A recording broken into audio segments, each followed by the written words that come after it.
Aircraft making a condensation trail is very similar in many ways to when you go outside on a cold day and exhale. You create a condensation trail. That little cloud is a condensation trail. Now, if you take a 2-mile walk on a cold day and you can turn around and you can see your condensation trail tracking all the way back for 2 miles. That's how crazy it is to think that what we're looking in the sky is actually condensation trails. The contrails, not the chemical, the contrails occur because of cold air, minus 30. It takes high altitude, around 30,000 feet plus. There's carbon dioxide and water vapor in that exhaust. That turns to ice crystals, and that's what you see, the white stream behind it. Those white crystals of ice warm up, dissolve, and the smoke goes away. And it never lasts more than a minute.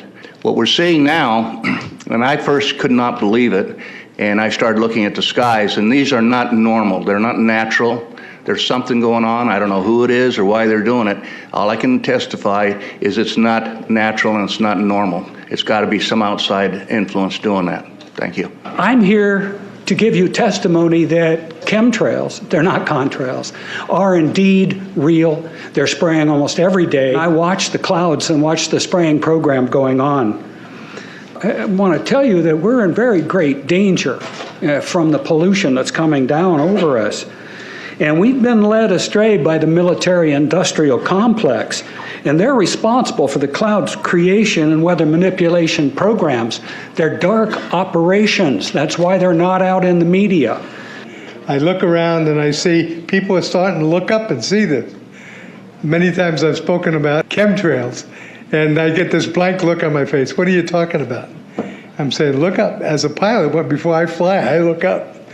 And so, boy, they're really out there working. When you look up at the sun and you see a white haze, that is aluminum floating in the air right now, and it's coming from the aircraft. There's a huge amount of aluminum being found because these sprays have aluminum, strontium, barium, manganese, and there's a lot of argument that aluminum is very common to be found, but aluminum is only common in a bonded form. It's not common in a free form, and we're finding high rates of free aluminum in the soil, which is not natural. The metal compounds that are being used are environmentally dangerous. We need to be monitoring them. We need to be testing them. Okay, these previous guys, I've watched exactly what they do, and yes, they are correct. I've seen exactly the same stuff, so ditto marks on those. You want some figures? Okay, latest water test, tested the rain. 13,100 micrograms per liter of aluminum in the rain in 2013. Normally, it should be 0. So 13,100 is pretty damn much, folks. It used to be 0, then it was 100s in the 2000s, and then since 2010, it's into the 1,000s and the latest 13,100. In the snow on Mount Shasta, pristine Mount Shasta, 61,000 micrograms per liter, 4 times the amount that is found in the soil up there. Where in the hell is this stuff coming from if it's not coming from the soil? We have clouds in the sky we've never seen before. Almost every day I'm seeing clouds I've never seen before. And NASA has been even named a few of these new clouds. It's really interesting, but NASA is a corporation. I want you to know that. NASA has also conducted a research program in what they call metallized fuels. We're actually putting aluminum oxide right in the fuel because it has 2 atoms of aluminum and 3 atoms of oxygen. So during the combustion process, it releases all that oxygen and dramatically increases efficiency, but it leaves the aluminum in the air. We got things coming from sky down, and it's a huge, huge problem. Because as it comes down, what happens is a couple of things. Is that it actually is in our air, we breathe it. And as we breathe it, it's actually going to go up through our nostrils, into our brain, easiest access to our brain frontal lobe. The contaminants that have been identified, which already been mentioned, are aluminum. Aluminum is the #1 free radical generator to the brain to cause early apoptosis, which is early death of brain, and it begins to set off the scar tissue, which we call the amygdalin, which is part of the chemical matrix related to Alzheimer's. I'm a neurologist practicing in Reading for 17 years, and in the past 5 years, I have seen the number of patients with Alzheimer's disease, Parkinson's, and other neurodegenerative diseases tremendously increased, almost quadruple.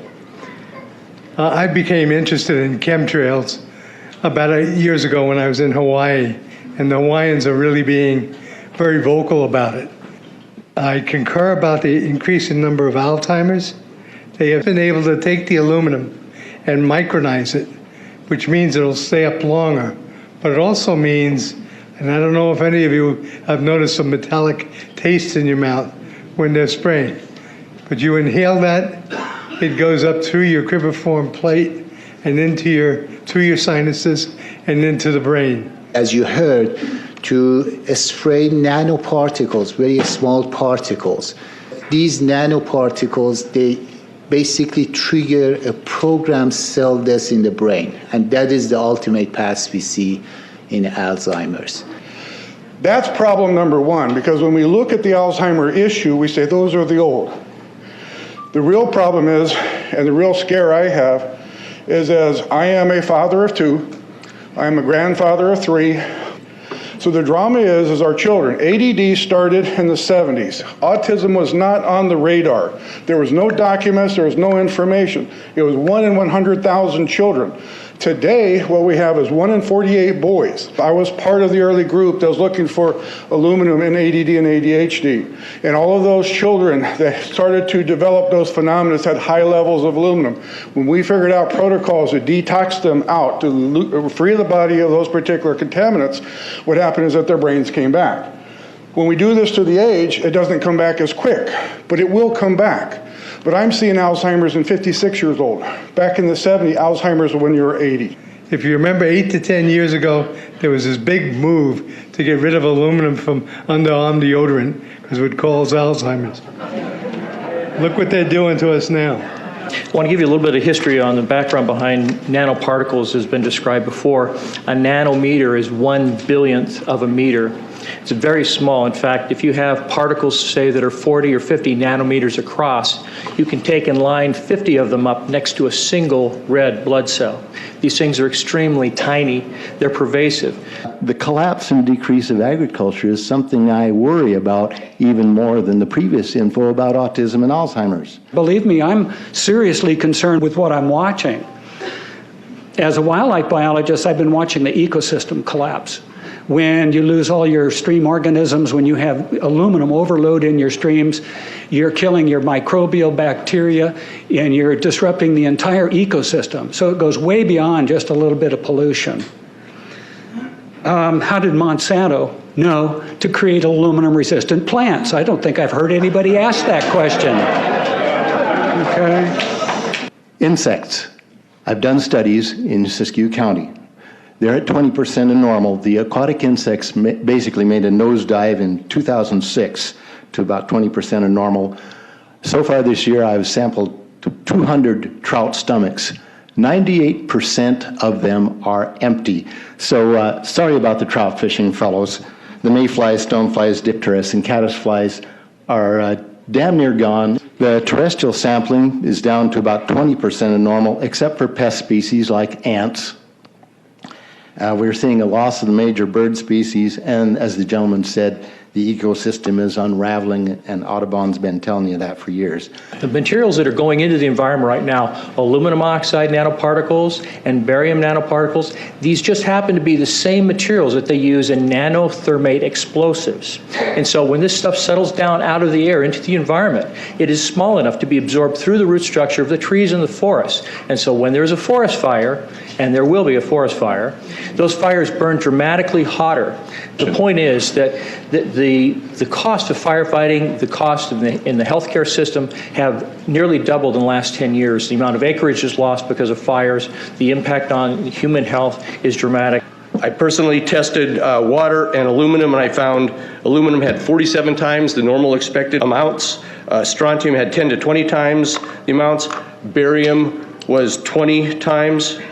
This is what the stuff looks like here. Collected, most people just think it's a cobweb, but I tested it. It has outrageous amounts of barium, strontium, and aluminum, but they destroy the sample, so I'm not letting this get away from me. You know, these tests are international. in scope. We're seeing this all over the world, guys. Okay, pH of acid soils is 20 times more alkaline. The aluminum in the soil has doubled in the last 10 years. The rain normal was 5.6. It's 20 times more alkaline. Aluminum blocks essential nutrients. I am unable in my garden to restore normal pH, and that's because nanoparticles are now in the circulatory systems of both plants and humans. The Air Force conducted a study starting in 1993. It was called In Vitro Toxicity of Aluminum Nanoparticles in Rat Alveolar Macrophages. That's a real fancy way of saying testing the effect of aluminum nanoparticles on the white blood cells in the little air sacs in your lung, the alveoli. And what they found in this 8-year study was that these particles, when you're exposed to them long enough, it suppresses the ability of your white blood cells to defend you from airborne infections coming into your lungs. So it suppresses your immune system. But they also found that these same particles, once they get into your system, they can actually go through the barrier in each one of the cells. They get inside the cells, and these particles can actually suppress the ability of mitochondria, which are in the cells that help to gobble up toxins and things that would be harmful to the nucleus and the reproduction process of the cells in your body. These processes are suppressed, and so essentially by breathing this material in, your immune system is dramatically suppressed. I wrote to the federal government because Air Force wrote a book, and on the first page of the book they said, we're going to control the weather by the year 2025. I asked them, what are they doing spraying these chemicals on the public? I said, there's violation of United States Code 50 USC 1520, which prohibits the American government from experimenting on the U.S. citizens with chemical agents. I said that law also requires who's ever experimenting, when the federal government does it, that they have to report to Congress within 30 days. They wrote back, they said they don't know what I'm talking about. We have enough evidence that there's a spraying going all over the place. We were warned about the takeover of our freedoms by the military-industrial complex by both Eisenhower and Kennedy. They're gaining traction on us, folks. We are in trouble more than just a spraying program. All I can say is it's about time we get up in arms about this, because it is affecting our health. It's high time that we as citizens of this great country take action.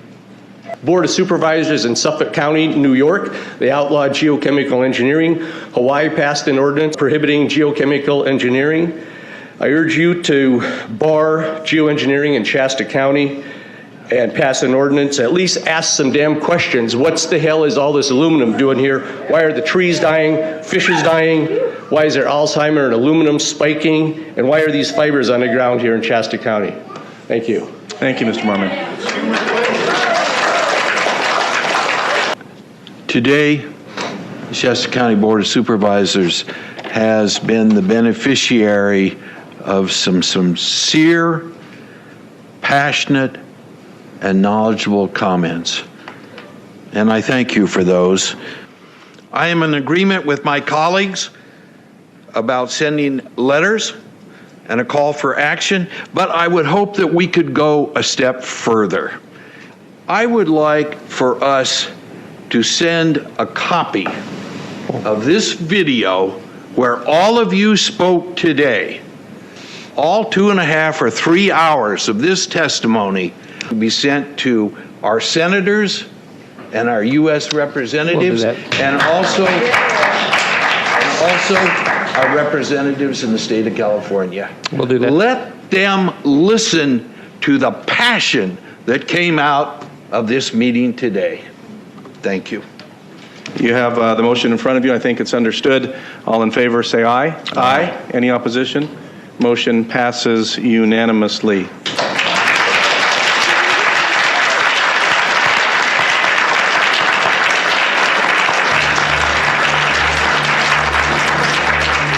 It wouldn't surprise me at all if the response is one that exceeds far the boundaries of Shasta County in terms of the platform that is offered, as evidenced by those who attended today from around the world. That's very impressive.